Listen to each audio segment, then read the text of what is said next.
Margaret Kincorla. Tánaiste, I'm just wondering what government plans to do to address what can only be described as a crisis in children's disability services.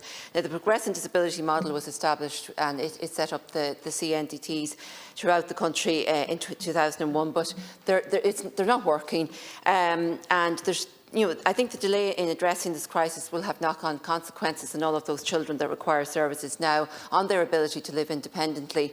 I mean, early intervention is key, and yet the delay in this is going to mean that we're creating a huge level of dependency.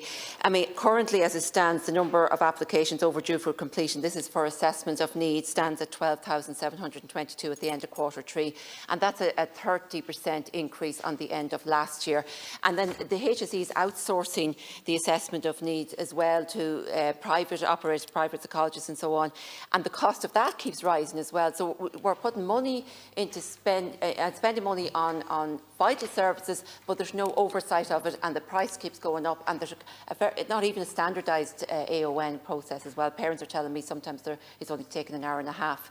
And like for over €3,000, an hour and a half to give assessment of need doesn't sound right to me. So I just wonder how it's going to be addressed.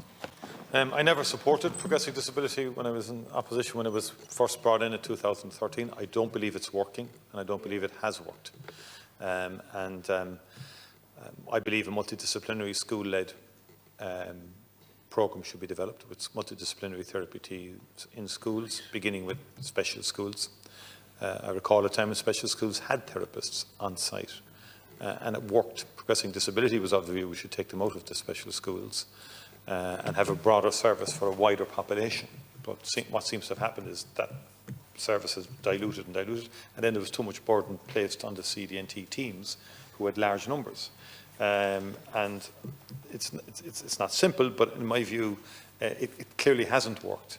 In my view, and I'm making our commitments as a political party in respect of the multidisciplinary team-based approach in schools, and that's a red line issue for me before I go into any other government on this again. There are issues around the clinical side, I get that, and clinical governance, but what's going on cannot be allowed to continue.